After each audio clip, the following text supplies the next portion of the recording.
আসসালামু আলাইকুম।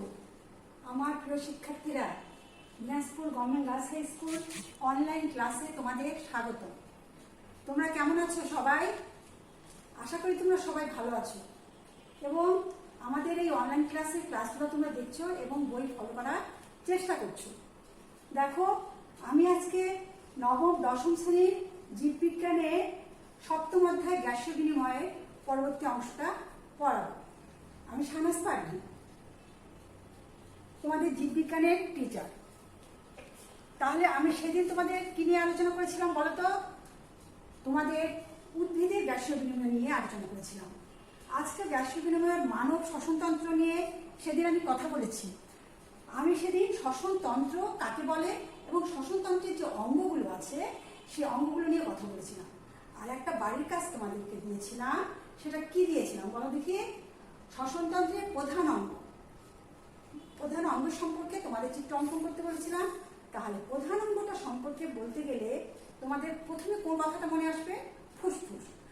আমরা এই যে শ্বাস, শ্বসনতন্ত্র শ্বাসের সাথে সম্পর্ক। তাহলে এই যে আমরা শ্বাস গ্রহণ করি, শ্বাস ছেড়ে দিই, আমরা জানি, তোমরা সবাই জানো, ছোটবেলা থেকেই তোমরা পড়ছো, আমরা বাতাস থেকে অক্সিজেন গ্রহণ করি, বিনিময়ে কার্বন ডাই অক্সাইড ত্যাগ করি। এই শ্বাসক্রিয়াটাই আমাদেরকে কি করছে? আমাদের বাঁচিয়ে রেখেছে, তাই না? তাহলে মানব শ্বসনতন্ত্রে আমি বিভিন্ন অঙ্গগুলো নিয়ে আলোচনা করেছিলাম, যেটা তোমাদের মনে আছে কিনা তোমরা পড়েছো। নাসারন্ধ্র, নাসাপথ, গলবিল, ষড়যন্ত্র, ট্রাকিয়া, তারপরে ব্রঙ্কাস ভাগ হয়ে গেল ব্রঙ্কিউল, ফুসফুস এবং মধ্যচ্ছদ। এ নিয়ে তোমাদের আলোচনাটা ছিল। এখন আমি তোমাদের ফুসফুসের গঠন নিয়ে কিছু কথা বলবো। তাহলে তোমরা দেখো, আমি তোমাদের একটু চিত্র এঁকে দেখাচ্ছি। চিত্র আমার ভালো না, তবু তোমরা দেখো।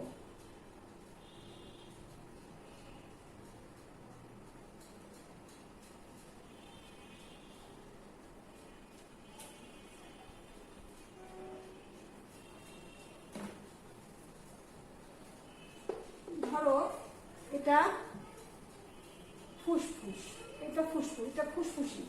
ধরার কিছু না। এই যে এখান থেকে মনে করো তোমার এই ষড়যন্ত্রটা, এই যে শ্বাসনালী, এই যে চর্মাস্থি দ্বারা গঠিত, এই যে এখানে রিঙ্গির মতো আছে এই বলয়গুলো, তারপর উপর দিয়ে চলে গেছে, উপর দিকে চলে গেছে, এদিক দিয়ে চলে আসছে। তারপর ধরো এটা তোমাদের নাকের ছিদ্র দুইটা। এখন ছবিটা তেমন কিছুই হলো না, তারপরও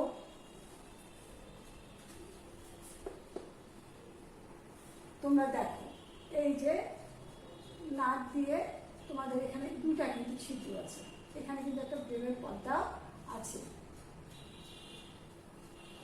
তাহলে এখন আমরা যখন বাতাসটা গ্রহণ করি, বাতাসটা গ্রহণ করে, সেদিনও আমি এই আলোচনাই করেছিলাম, বাতাসটা নাকের ছিদ্র দিয়ে ভিতরে যে চলে আসছে, এই ফুসফুসে আসছে। আজকে ফুসফুসের গঠনটা আলোচনা করবো, তাই না?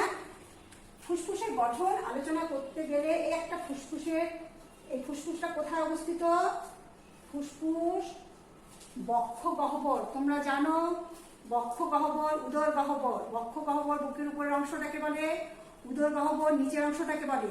মধ্যচ্ছদা বা ডায়াফ্রাম নামক একটা পর্দা দ্বারা এই বুক আর পেটটা পৃথক থাকে। তাহলে এই ফুসফুস পর্যন্তই কিন্তু বাতাসে আসা যাওয়াটা।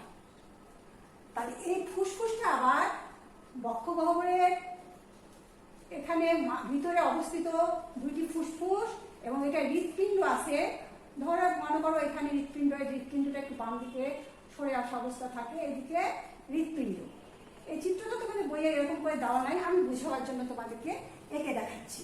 তাহলে এই যে ফুসফুসে এই যে ট্রাকিয়া ভাগ হয়ে গেল, এখানে সে শ্বাসনালী ব্রঙ্কাস হয়ে গেল, বুঝছো?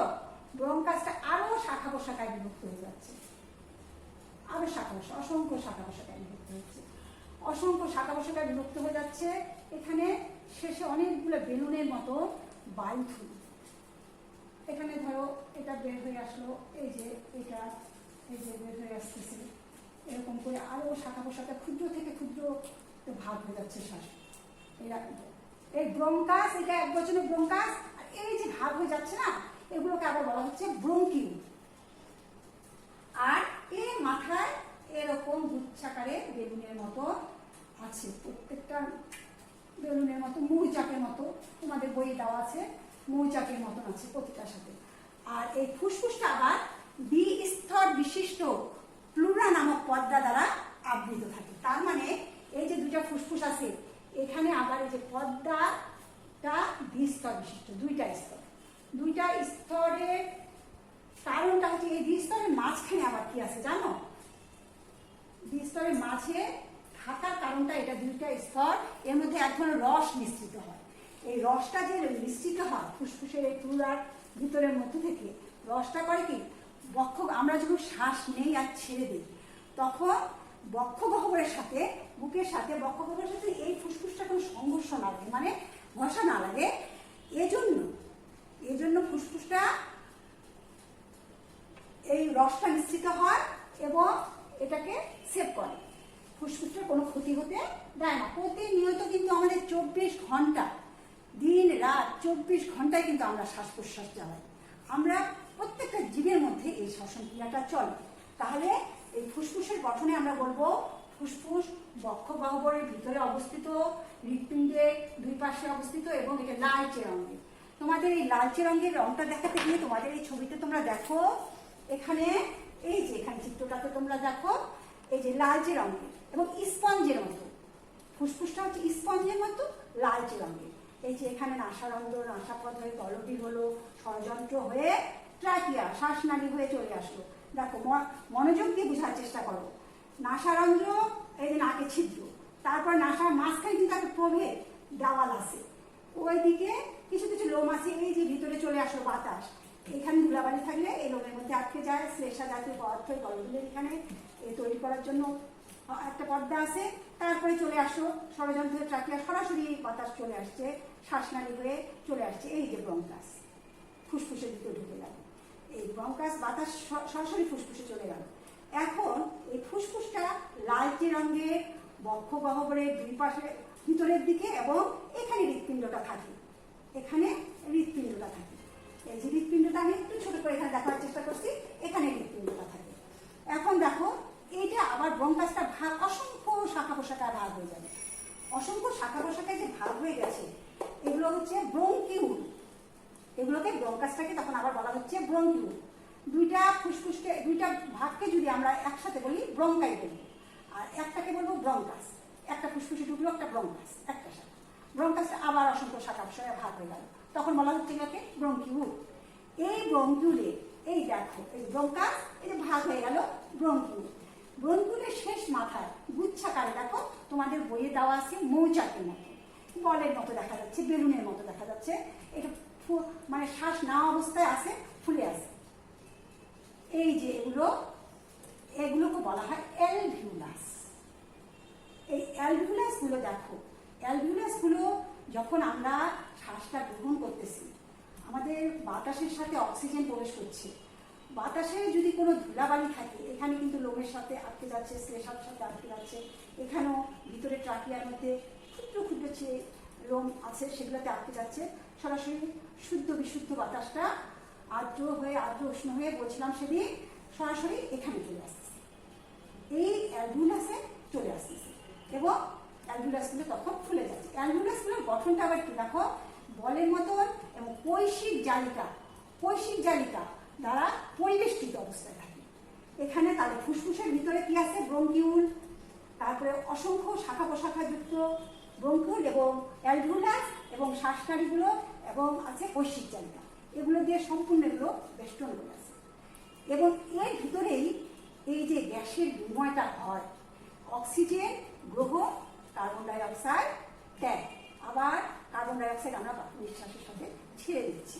তাহলে তোমরা ফুসফুসের গঠন তোমাদেরকে যদি বলতে বলে, তখন তোমরা বলবা যে বক্ষগহ্বরের ভিতরে ফুসফুস, হৃৎপিণ্ডের দুই পাশে দুটি ফুসফুস অবস্থিত, ফুসফুসের রং লাল রঙের, ফুসফুস হচ্ছে স্পঞ্জের মতো, ফুসফুস প্লুরা নামক পর্দা দ্বারা আবৃত, এর দুই স্তর বিশিষ্ট প্লুরা নামক পর্দা দ্বারা আবৃত, এবং এর মধ্যে এক ধরনের রস মিশ্রিত হয়, যেন এটা বক্ষগহ্বরের সাথে শ্বাস প্রশ্বাস নেওয়ার সময় শ্বাসক্রিয়ার সময় কোনো ক্ষতি ফুসফুসের না হয়, সেজন্য এই রসটা নিঃসৃত হয়।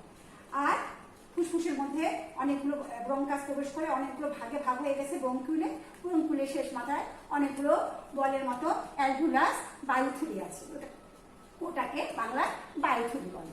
যখন আমরা শ্বাস গ্রহণ করি তখন বায়ুথলিগুলো খুলে যায়, যখন আমরা শ্বাস ত্যাগ করি বায়ুথলিগুলো আবার পূর্ব অবস্থায় ফিরে আসে। এটা হলে ফুসফুসের গঠনের ব্যাপন এবং ব্যাপন প্রক্রিয়ায় ফুসফুসের সাথে কোষিক জালিকার কার্বন ডাইঅক্সাইড এবং ফুসফুসের অক্সিজেনটা বিনিময় হয়। এটা ফুসফুসের বর্ণনায় তোমরা ফুসফুসের গঠনই বলবা এবং চিত্রটা এটা এঁকে দিবা। ফুসফুসের মধ্যস্থ বায়ুথলির চিত্র এটা, এই ফুসফুসের নাসাকল বলে দিয়েছে এই ছবি, এখানে ভিতরের উপরে পরিষ্কার করে দিবা। তাহলে এখন গেল ফুসফুসের গঠন। তাহলে আমাদের ফুসফুসের গঠনটা আলোচনা করার মূল কারণটা কি? আমরা আজকে গ্যাসীয় বিনিময় নিয়ে আলোচনা করছি, তাই না? শ্বসনটা কি? সেদিনও আমি বলছি শ্বসন তন্ত্রের সাথে এই ফুসফুসের অঙ্গটা, প্রধান অঙ্গটা জড়িত। এগুলো সবই জড়িত, নাসারন্ধ্র, নাসাপথ, গলবি, ষড়যন্ত্র সবগুলোই জড়িত, কিন্তু এইটা হচ্ছে প্রধান অঙ্গ ফুসফুসের। তাহলে শ্বসনটা আমাদেরকে জানতে হবে, শ্বসনটা কি। তাহলে শ্বসনটা কি? শ্বসন হচ্ছে যে জৈবিক প্রক্রিয়া, কি হচ্ছে? খাদ্যবস্তু জারিত, প্রশস্ত খাদ্যবস্তু জারিত হচ্ছে। প্রশস্ত, আমি তোমাদেরকে এটা লিখে সমীকরণটা লিখে দিচ্ছি, CC6 অক্সিজেন দ্বারা জারিত হচ্ছে। অক্সিজেন দ্বারা জারিত হয়ে কি উৎপন্ন করতেছে? কার্বন ডাই অক্সাইড উৎপন্ন করতেছে, পানি উৎপন্ন করতেছে, আর তার সাথে শক্তি। এই শক্তিটা দিয়েই আমাদের সমস্ত জৈবনিক কাজকর্ম, আমাদের জীবন পরিচালিত হচ্ছে, তাই না? তাহলে এই ফুসফুসের গুরুত্ব তোমরা বুঝতে পারছো। ফুসফুসের গুরুত্বে বিভিন্ন ফুসফুসকে ভালো রাখার জন্য অনেক কিন্তু ব্যাপার স্যাপার আছে। তোমাদেরকে ভালো থাকা, ভালো পরিবেশে থাকা, সুস্থ থাকা, তারপরে হচ্ছে রোগ জীবাণু থেকে মুক্ত থাকা, এগুলোর সাথেও অনেকটা সম্পর্ক এটা আছে। তাহলে এখন দেখো ফুসফুসের গঠন তোমাদের চলে গেল। এখন আমি শ্বসনের গ্যাসীয় বিনিময়, এখন গ্যাসীয় বিনিময় তোমরা তো বুঝতে পারলে, এটা হচ্ছে গ্লুকোজকে, এই বাতাস থেকে যে অক্সিজেনটা আমরা নিচ্ছি, এই অক্সিজেনেই কিন্তু কোষে গিয়ে এই কোষস্থ খাদ্যবস্তুকে জারিত করছে, জারিত করে কার্বন ডাই অক্সাইড উৎপন্ন করছে, পানি উৎপন্ন করছে, শক্তি উৎপন্ন করছে, এবং এই যে কার্বন ডাই অক্সাইডটাকে আবার বের করে দিচ্ছে, এইটাই হচ্ছে শ্বাসক্রিয়া। আমরা শ্বাস প্রশ্বাস নিচ্ছি, সেটাই হচ্ছে যে শ্বাসক্রিয়া। তাহলে এটা আমি একটু মুছে দেই।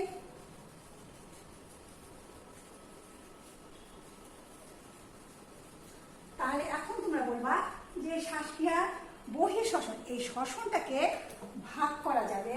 আমরা এই শ্বসনকে আমরা যদি বলি শ্বসন, আচ্ছা শ্বসন, বহিঃশ্বসন, আর আমরা বলবো অন্তঃশ্বসন।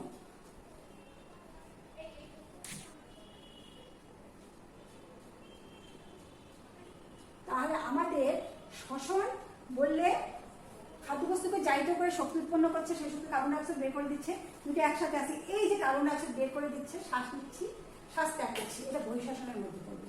আর অন্তঃশ্বসন খাদ্যবস্তুটাকে যে জারিত করছে, জারিত করে যে শক্তিটা উৎপন্ন করতেছে অক্সিজেন খাদ্যবস্তুকে জারিত করে, এটা অন্তঃশ্বসনের মধ্যে পড়বে। তাহলে দেখো, একটা শ্বসনে আমরা শুধু একটা কথা বললেই হবে না, আমাদের বহিঃশ্বসন শ্বাস প্রশ্বাস ত্যাগ, গ্রহণ প্রশ্বাস গ্রহণ, নিঃশ্বাস ত্যাগ, এটা বহিঃশ্বসন, এটা অন্তঃ, এই দুটা মিলেই কিন্তু শ্বসন। তাহলে আমরা যে কথাটা বলতে গেলাম, এখন আমরা এই বহিঃশ্বসন কিভাবে বহিঃশ্বসনটা হচ্ছে, মোটামুটি এখানে একটু আমি বলছি যে আসতেছে।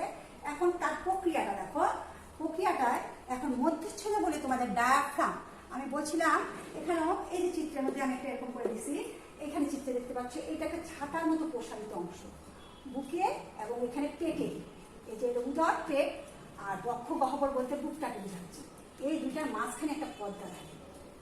যখন এটা স্বাভাবিক অবস্থায় যখন থাকবে তখন স্বাভাবিক অবস্থা আছে, যখন এইটা মনে করে একটু ঝুলে যাবে, মনে করে ঝুলে গেল, এটা তো স্বাভাবিক অবস্থা এরকম, যখন এটা ঝুলে গেল মনে করে একটু স্বাভাবিক হয়ে গেল, তখন এটা কি হলো, ঝুলে গেল, এগুলো শিথিল হয়ে গেল, মাংসপেশিগুলো ভিতরে শিথিল হয়ে গেল। তখন বক্ষগহ্বরটা কি হয়ে গেল, প্রসারিত হয়ে গেল, বুকটা প্রসারিত হয়ে গেল। যখন প্রসারিত হয়ে গেল তার মানে বাতাসটা ভিতর থেকে বাইরে থেকে ভিতরে ঢুকে গেল, প্রসারিত হয়ে ভিতরে ঢুকে গেল। আবার সঙ্গে সঙ্গে এটা আবার উপরে স্বাভাবিক অবস্থায় ফিরে আসলো। যখন এটা হচ্ছে ঢিলা হয়ে নিচে ঝুলে যাচ্ছে, তখন বক্ষগহ্বরটা প্রসারিত হচ্ছে, বাতাস ভিতরে ঢুকে যাচ্ছে। বাতাস ভিতরে ঢুকে যাওয়ার ফলে আবার পরে যখন বাতাসটাকে ছেড়ে দিবে তখন এটা আবার উপরে উঠে যাচ্ছে, তখন এটা আবার স্বাভাবিক অবস্থায় ফিরে, বক্ষগহ্বর স্বাভাবিক অবস্থায় ফিরে আসতেছে। তাহলে এটা হচ্ছে এভাবে আমাদের অক্সিজেন আমরা গ্রহণ করতেছি, বাতাস বায়ুথলিতে চলে যাচ্ছে, আবার ওখানে কার্বন অক্সিজেন আবার বের করে দিচ্ছে। এটাকে বলা হবে বহিঃশ্বসন। এখন আমরা বলি গ্যাসীয় বিনিময়ে যে প্রশস্ত খাদ্যবস্তুকে জারিত করা। এই প্রশস্ত খাদ্যবস্তুকে জারিত করার জন্য এখন কিভাবে প্রশস্ত খাদ্যবস্তুকে জারিত করছে বলো। এখানে তোমরা জানো পালমোনারি শিরা কোন রক্তটার সাথে কি পরিবহন করে নিয়ে যাচ্ছে, আমরা জানি ধমনী আর শিরা। আমরা জানি যে ধমনী কি করে, অক্সিজেনযুক্ত রক্ত পরিবহন করে, আর স্বাভাবিকভাবে জানি শিরা কার্বন ডাই অক্সাইড যুক্ত রক্ত পরিবহন করে। কিন্তু ফুসফুসীয় ধমনী এটা কি করে, কার্বন ডাই অক্সাইড যুক্ত রক্ত পরিবহন করে। কোথায় নিয়ে যায় এটা হচ্ছে ফুসফুসে। আবার ফুসফুসীয় শিরাটা অক্সিজেন যুক্ত রক্ত পরিবহন করে নিয়ে আসতেছে হৃৎপিণ্ডে। আবার হৃৎপিণ্ড থেকে তখন ধমনী পথে কি হচ্ছে, সমস্ত শরীরে রক্তটা পরিবাহিত হচ্ছে, অক্সিজেন যুক্ত রক্তটা। তাহলে এটার সাথে, তার মানে এটার সাথে হৃৎপিণ্ডের সাথেও এই ফুসফুসে এই যে রক্তটা চলাচল, এটা একটা জড়িত ব্যাপার। তাহলে দেখো এখন তোমরা বুঝবো, যখন পালমোনারি ধমনী দিয়ে হৃৎপিণ্ড থেকে ফুসফুসে কার্বন ডাই অক্সাইড যুক্ত রক্তটা এখানে প্রবেশ করবে, তাই না? আর এই ফুসফুসে এই সরাসরি যে বাতাসে ঢুকে এখানে বাতাসটা ঢুকে এখানে ফুসফুসে কি আছে, অ্যালভিওলাসের মধ্যে অক্সিজেন আছে। এখন এই কৈশিক জালিকা দ্বারা পরিবেষ্টিত অবস্থায় আছে না, এই কৈশিক জালিকার দ্বারা ধমনী শিরাটা তো কৈশিক জালিকা, এখানে কৈশিক জালিকা দ্বারা পরিবেষ্টিত অবস্থায় কি আছে, কার্বন ডাই অক্সাইড আর অক্সিজেন ব্যাপন প্রক্রিয়ায় এর মধ্যে চেঞ্জ হচ্ছে। তাহলে ব্যাপন প্রক্রিয়ায় তখন এখানে কি হচ্ছে, এখানে অক্সিজেন এবং কার্বন ডাই অক্সাইডের বিনিময় হচ্ছে। আর হৃৎপিণ্ডে আবার যখন হৃৎপিণ্ডে ধমনী পথে অক্সিজেনযুক্ত রক্ত যখন সারা দেহে প্রবাহিত হচ্ছে, কোথায় যাচ্ছে, অর্গানগুলোতে যাচ্ছে। অর্গানগুলোতে যখন যাচ্ছে, যাওয়ার পরে কি হচ্ছে, তখন ওই বিক্রিয়াটা হচ্ছে, প্রশস্ত খাদ্যবস্তুকে জারিত করতেছে, জারিত করে। এখন গ্যাসীয় বিনিময়ের দুইটি পর্যায়ে আমরা অক্সিজেন পরিবহন ও শোষণ। অক্সিজেনটা পরিবহনের, দেখো কৈশিক জালিকাতে অক্সিজেনটা প্রবেশ করতেছে, এখানে ব্যাপন প্রক্রিয়া বিনিময় হচ্ছে, অক্সিজেনটা চলে যাচ্ছে কৈশিক জালিকা থেকে গিয়ে ধমনীতে হয়ে সমস্ত দেহে পরিচালিত হবে। ধমনী কি করে, রক্ত পরিবহন করে। কোন রক্ত পরিবহন করে, অক্সিজেনযুক্ত রক্ত পরিবহন করে। অক্সিজেনযুক্ত রক্ত পরিবহন করে ধমনী লোহিত রক্তকণিকার সাথে এই অক্সিজেন কি হয়, যুক্ত হয়। লোহিত রক্তকণিকার হিমোগ্লোবিনের সাথে যুক্ত হয়। হিমোগ্লোবিনের সাথে যুক্ত হলে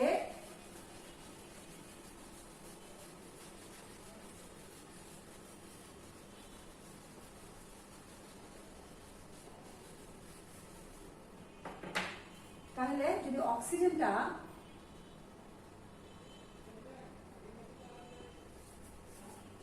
হিমোগ্লোবিনের সাথে, লোহিত রক্তকণিকার হিমোগ্লোবিনের সাথে যুক্ত হয়ে অক্সিহিমোগ্লোবিন তৈরি করে।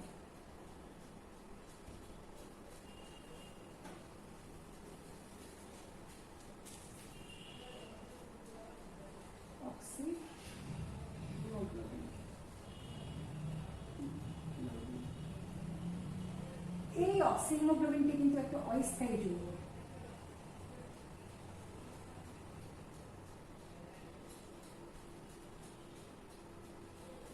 তাহলে এই অক্সিজেন অস্থায়ী যৌগ হওয়ার কারণে যখন অক্সিজেনের প্রয়োজন হচ্ছে হিমোগ্লোবিন থেকে আবার অক্সিজেনটা পৃথক হয়ে যাচ্ছে।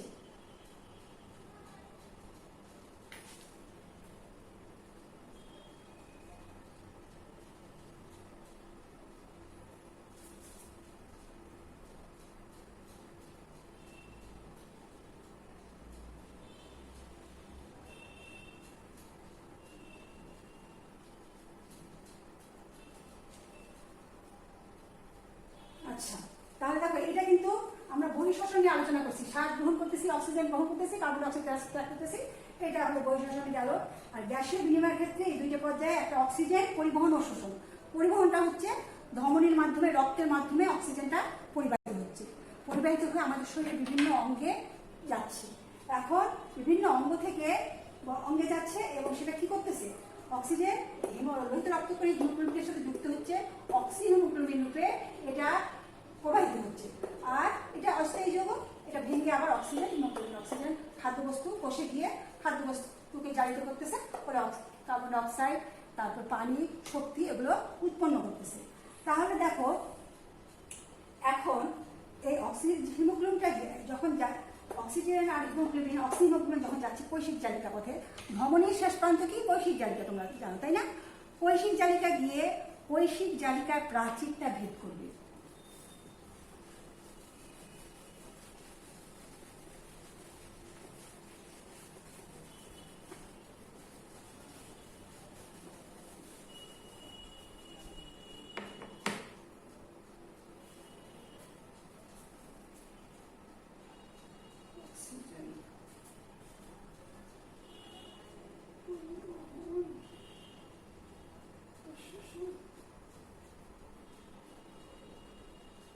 তাহলে এখানে কৈশিক জালিকার প্রাচীরটা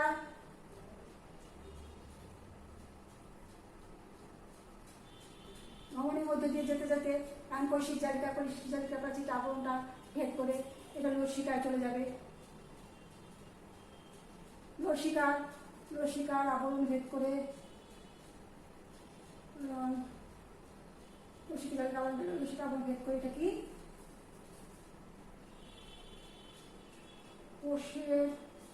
কোষের আবরণ ভেদ করবে, আবরণ ভেদ করে কোষে চলে যাবে। তাহলে এখন এইভাবে অক্সিজেনটা কিন্তু পরিবাহিত হচ্ছে, তাহলে এখন এটা পরিবাহিত হতে হতে এই কোষে আসে খাদ্যবস্তুকে জারিত করলো। সেই যে তোমাদের বিক্রিয়াটা আমি লিখে দিলাম সেটাই শ্বসনের এই বিক্রিয়াটা মনে রাখতে হবে। খাদ্যবস্তু কোষের মধ্যে সঞ্চিত খাদ্যটা আছে, খাদ্যবস্তুকে জারিত করতেছে, জারিত করে কার্বন ডাই অক্সাইড, পানি আর শক্তি উৎপন্ন করতেছে। আচ্ছা হলো, এখন এটা অন্তঃশ্বসনে বলতেছি। অক্সিজেনটা পরিবাহিত হয়ে গেল, তাহলে ধমনীর কোষে হিমোগ্লোবিনের সাথে যুক্ত হয়ে অক্সি হিমোগ্লোবিন রূপে আসে। পরবর্তীতে এটা কিছুটা প্লাজমা যে আছে, প্লাজমা জানো সেটা হচ্ছে রক্তরস দ্বারা রক্তকণিকা মিলেই তো রক্তরসের মাধ্যমে কিন্তু কিছু অক্সিজেন পরিবাহিত হয়। এবং এই যে এভাবে চলে আসলো ধমনী পথে হিমোগ্লোবিনের সাথে যুক্ত হয়ে অক্সি হিমোগ্লোবিন হয়ে এদিকে চলে আসে অক্সিজেনটা এই কৈশিক জালিকা, লসিকা আবরণ, কোষের আবরণ, মানে এগুলো ভেদ করে কোষে আসার পরে এখন খাদ্যবস্তুকে জারিত করলো। এই কার্বন ডাই অক্সাইডটা আবার কি হবে, সেটা এই কোষ থেকে কোষের আবরণ হয়ে তারপরে লসিকার আবরণ ভেদ করে তারপরে কৈশিক জালিকার মধ্যে আসবে। তারপরে এই কার্বন ডাই অক্সাইড কি হবে, আবার শিরাপথে হৃৎপিণ্ডে চলে যাচ্ছে এবং হৃৎপিণ্ড থেকে ফুসফুসে যাচ্ছে, ফুসফুস থেকে বের হয়ে চলে আসছে। তাহলে এটা যখন কার্বন ডাই অক্সাইড পরিবহন, দেখো এটাতে শ্বসন এটা বললাম, তার সাথে সাথে তোমাদেরকে এই কার্বন ডাই অক্সাইড পরিবহনের এটা আমি তোমাদের দেখালাম। কার্বন ডাই অক্সাইডটা উল্টা পথে আবার ফিরে আসতেছে। কার্বন ডাই অক্সাইডটা যখন কোষে উৎপন্ন হয়ে গেল, এই কার্বন ডাই অক্সাইডটা তখন আবার এরকম করে ফিরে আসতেছে, এদিক দিয়ে গেল আর এদিকে ফিরে আসলো। তাহলে এই কার্বন ডাই অক্সাইডটা পরিবহন যখন হয়,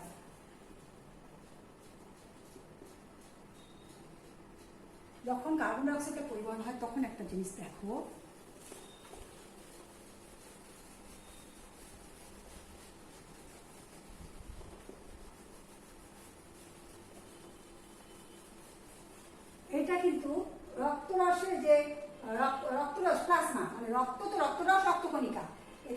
বাইকার্বন, রক্তরসের সাথে বাইকার্বনেট রূপে, সোডিয়াম বাইকার্বনেট,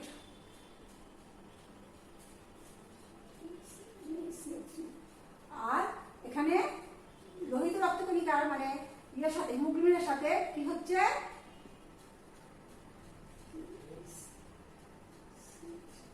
সোডিয়াম বাইকার্বনেট রূপে, আর এখানে মানে এটা হচ্ছে এভাবে যৌগ হয়ে ফিরে আসতেছে কার্বন ডাই অক্সাইডটা, ফিরে আসে আবার হচ্ছে শিলাপথ মহাশয় হয়ে হৃৎপিণ্ড হয়ে ফুসফুস হয়ে বাইরে বের হয়ে আসছে। তাহলে এটা হলো তোমাদের গ্যাসীয় বিনিময়, শ্বসন। তাহলে তোমাদের আজকে তোমাদের আমি ফুসফুসের গঠনটা নিয়ে আলোচনা করলাম, ফুসফুসটার গঠনটা নিয়ে আলোচনা করলাম, আর শ্বাসক্রিয়া, তারপরে ফুসফুসের গঠনের সাথে মধ্যচ্ছদার কি ভূমিকা রয়েছে সেটাও আমি বলে দিলাম। তোমরা ভালো করে ফুসফুসের গঠনটা বুঝবা। আবার এই যে বহিঃশ্বসন বলতে আমরা যে প্রক্রিয়ায় আমরা বাতাস থেকে অক্সিজেন গ্রহণ করি এবং কার্বন ডাই অক্সাইড ত্যাগ করি, এটাই হচ্ছে বহিঃশ্বসন। সরাসরি এটা তোমরা বলতে পারো, কিন্তু শ্বসন বললে বহিঃশ্বসন অন্তঃশ্বসন দুইটা শ্বসন মিলেই শ্বসন। যে প্রক্রিয়া, যে জৈবিক প্রক্রিয়া কি হচ্ছে, বাতাসের অক্সিজেনের সাহায্যে কোষস্থ খাদ্যবস্তু জারিত হয়ে শক্তি উৎপন্ন করছে, কার্বন ডাই অক্সাইড নিষ্কাশন করছে, এই যে প্রক্রিয়াটা, এটা হচ্ছে আসলে পানি উৎপন্ন করছে, এই প্রক্রিয়াটা আসলে শ্বসন। তাহলে আমরা শ্বাসক্রিয়া বললাম, বহিঃশ্বসনটা নিয়ে আলোচনা করলাম। গ্যাসীয় বিনিময়ে গিয়ে দুইটি পর্যায়ে, অক্সিজেন গ্যাসীয় বিনিময় মানে অক্সিজেন গ্রহণ, কিভাবে অক্সিজেনটা খাদ্যবস্তু থেকে জারিত করলো, কিভাবে গেল, সেটা নিয়ে আলোচনা করলাম। কার্বন ডাই অক্সাইড কিভাবে পরিবাহিত হলো, অক্সিজেন খাদ্যবস্তুকে জারিত করে এখানে পুরো চলে আসলো পালমোনারি ধমনী থেকে হৃৎপিণ্ড থেকে ফুসফুসে, বিনিময় হলো, ওখান থেকে আবার চলে আসছে হৃৎপিণ্ডে, তারপরে ধমনী পথে সমস্ত শরীরে অক্সিজেনটা অঙ্গগুলার মধ্যে গেল, অঙ্গগুলার খাদ্যবস্তুকে কি করলো, জারিত করলো, জারিত করে আবার এটা কি হলো, ফুসফুসে ফিরে আসতেছে। এই যে প্রক্রিয়া, এই প্রক্রিয়াটা হচ্ছে অন্তঃশ্বসন, মানে শক্তি উৎপন্ন করা, এটিপি উৎপন্ন করে। আর এই শক্তি, এই জীবনী শক্তি ছাড়া আমরা কোনো জীব বেঁচে থাকতে পারবো না। শ্বাস বন্ধ করে আমরা কিন্তু বেশিক্ষণ কয়েক মিনিটও আমরা থাকতে পারবো না ঠিক মতো শ্বাস বন্ধ করে। তাহলে আজকে আমি তোমাদের একটা বাড়ির কাজ দিই।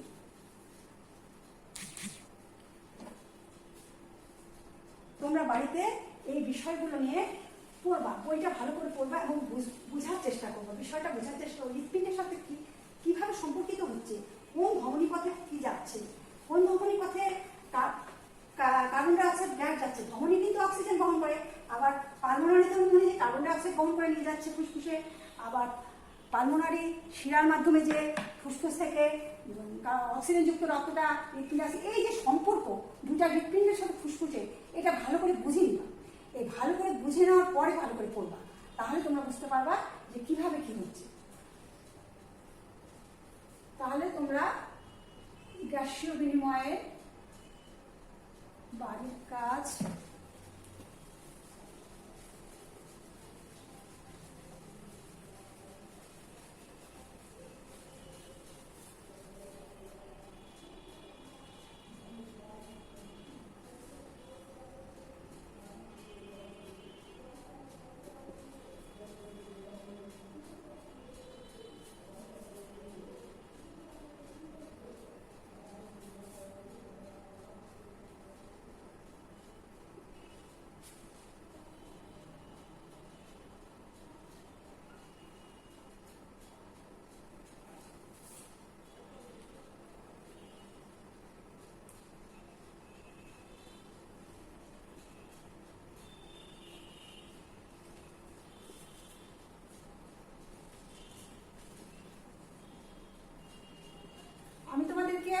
পড়াগুলো, বাড়ির কাজগুলো কিন্তু সরাসরি ভাবে দিচ্ছি। এটা কিন্তু আমি তোমাদেরকে সৃজনশীল স্টাইলে প্রশ্নটা লিখে যে আমরা দেই সেরকম করে দিচ্ছি না। আগে তোমরা বিষয়টা ভালো করে শিখো, বুঝো, তারপরে তোমরা বুঝতে পারবে যে কোন অ্যাঙ্গেলে প্রশ্নটা দিয়ে তুমি কোনটা উত্তর করবা। আগে তুমি ভালো করে তোমাদেরকে অধ্যায়টা ভালো করে জানতে হবে। তাহলে আজকে এই পর্যন্তই, ধন্যবাদ, আবার দেখা হবে।